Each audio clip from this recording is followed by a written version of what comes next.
Праліне – це карамелізовані горіхи, а точніше паста з таких горіхів. Праліне можна зробити з будь-яких горіхів на ваш смак. З мигдалю, волоських горіхів, арахісу чи фундука, як у моєму випадку. Але робити пасту з карамелізованих горіхів не обов'язково. Їх можна використовувати як декор для десерту, а також з таких горіхів можна зробити хрусткий прошарок для торта. Для цих цілей я і збираюся сьогодні робити праліне. Всім привіт! Отже, годі базікати та гайда до роботи. Весь рецепт ви знайдете в описанні під відео. Ковшик з товстим дном відважуємо потрібну кількість цукру. Цукор для приготування карамелі краще всього використовувати білий дрібнокристалічний. До цукру додаємо воду. Ставимо ковшик на трішки менше, ніж середній вогонь та чекаємо, поки отриманий сироп закипить. Помішувати його нічим не потрібно. Просто час від часу ось так похитуємо ковшик зі сторони в сторону та варимо сироп до температури мінімум 116 градусів. В мене вийшло трішки більше, 120 градусів, але нічого страшного, така температура теж допустима. Після цього в ковшик до сиропу висипаємо підготовлені горіхи. В мене це фундук. Я його напередодні підсмажила на сковорідці протягом 10 хвилин. Та постійно помішуємо лопаткою між собою наш сироп та горіхи, так щоб сироп повністю покрив кожен горішок. Від всіх цих маніпуляцій наш сироп на горішках кристалізувався, і горіх зробився ніби в якомусь нальоті. Але нехай це вас не лякає, все-таки має бути. Вогонь на даному етапі потрібно трішки зменшити та продовжувати помішувати горіхи лопаткою. Через деякий час стане помітно, що цукровий наліт на горіхах почав танути та перетворюватись на карамель. Дерев'яною лопаткою трішки зішкрібаю цукровий наліт зі стінок ковшика.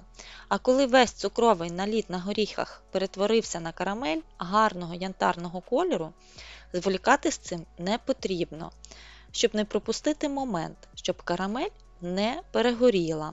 Переносимо наше праліне на силіконовий килимок. Стараємося зробити лопаткою так, щоб горіхи в карамелі на килимку лежали в один шар. Розподіляємо їх рівномірно. Та залишаємо наше праліне в такому стані в спокої на хвилин 30, щоб карамель повністю охолола та затверділа. Пройшов час і праліне відстало від килимка одною суцільною цукеркою. Трішки ламаю його на дрібніші частини.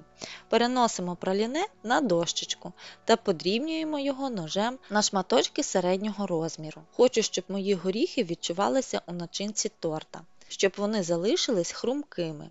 Насправді, пропорції карамелі та горіхів ви зможете змінити під себе. Сиропу можна зварити більше, і тоді карамелі на горіхах теж буде більше.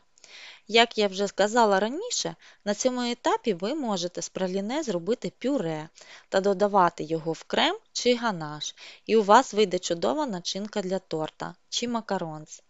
У вигляді пюре ви можете зберігати ваше праліне в холодильнику, а в ось такому подрібленому вигляді праліне потрібно скласти у пакетик, бо якщо залишити таке праліне при кімнатній температурі на відкритому повітрі, карамель почне липнути та з нею буде важче працювати. Ну що я ще додам? Що таке праліне можна назвати заготовкою для начинки. Його можна зробити заздалегідь і використовувати, коли вам зручно. Це праліне виходить дуже смачне. У мене після приготування торта його трішки залишилось, і вдома йшла запекла боротьба за кожен шматочок такого горішка в карамелі.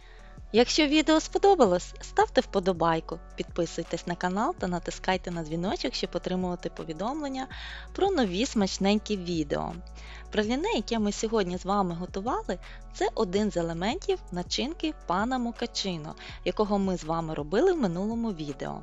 А в наступному відео ми з вами приготуємо фінішний крем по новому рецепту, який підійде до будь-якої начинки для торта. Тож до зустрічі в наступному відео. Бажаю успіхів в приготуванні. Всього вам доброго, миру та спокою!